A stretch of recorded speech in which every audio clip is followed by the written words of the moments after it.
100年後の福島を創造する。福島市 NPO 法人福島新文化創造委員会、佐藤健太さんです。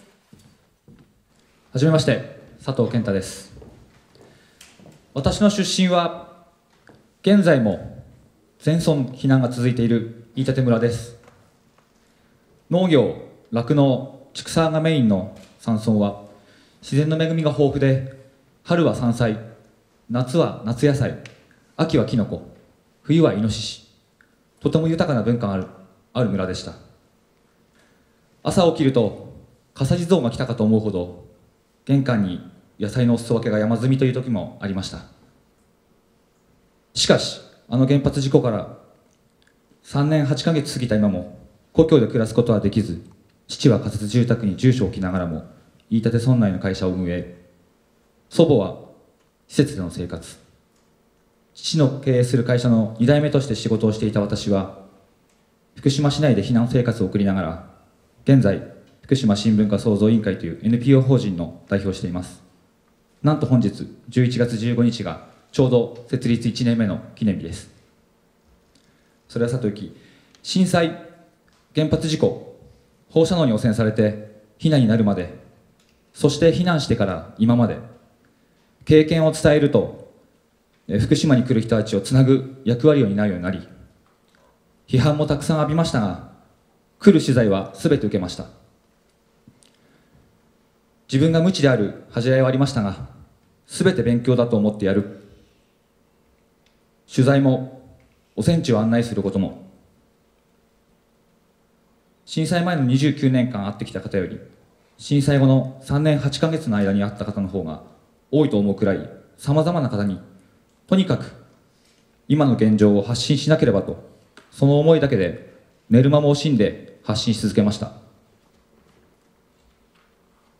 これから福島に来る人たちに何が伝えられただろう。これからの福島に何を残そう。私はこんな一歩を踏み出してみようと思います。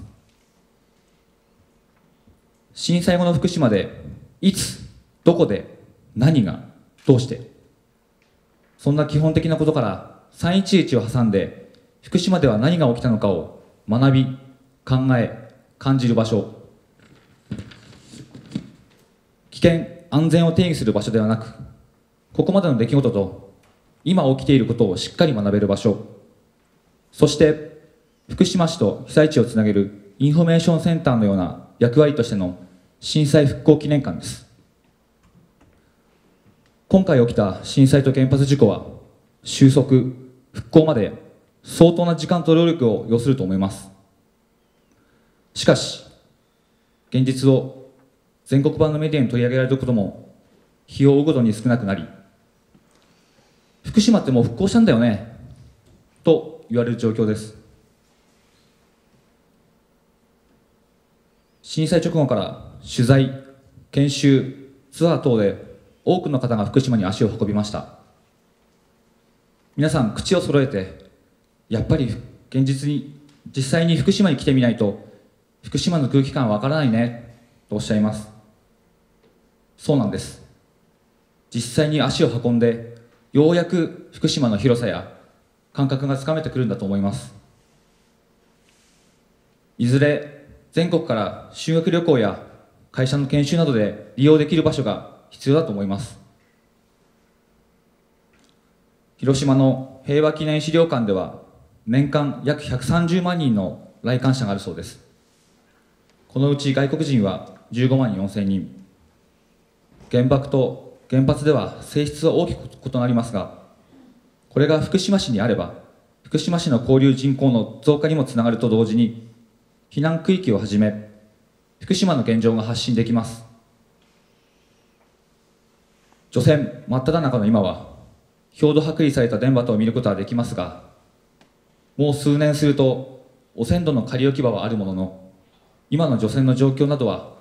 草が生えて全くわからなくなり、学校の校庭の下に仮置きされている汚染土などもうやむやになります。沿岸部も同様、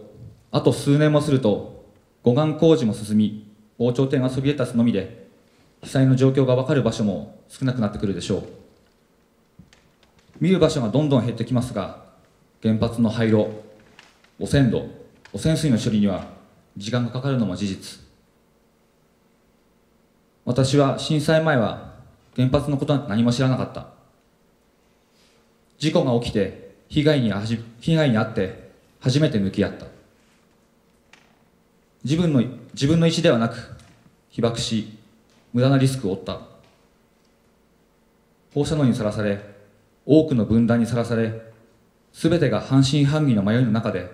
常に選択を迫られる。原発被害の当事者として今後長引く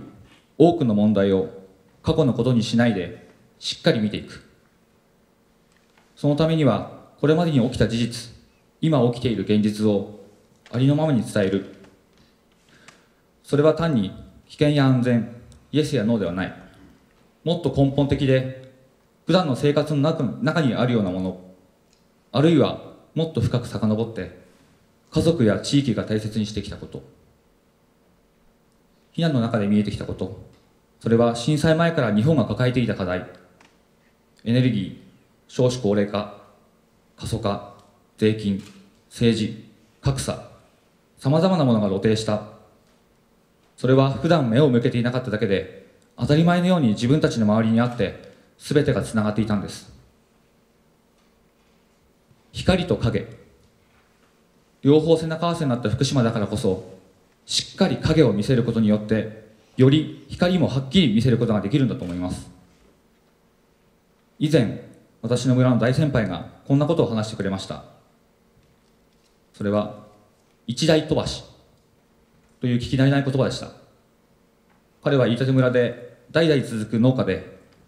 汚染された田畑を何とか復活させようとしています。それは一見無謀なようにも見えることでしたが、彼は言いました。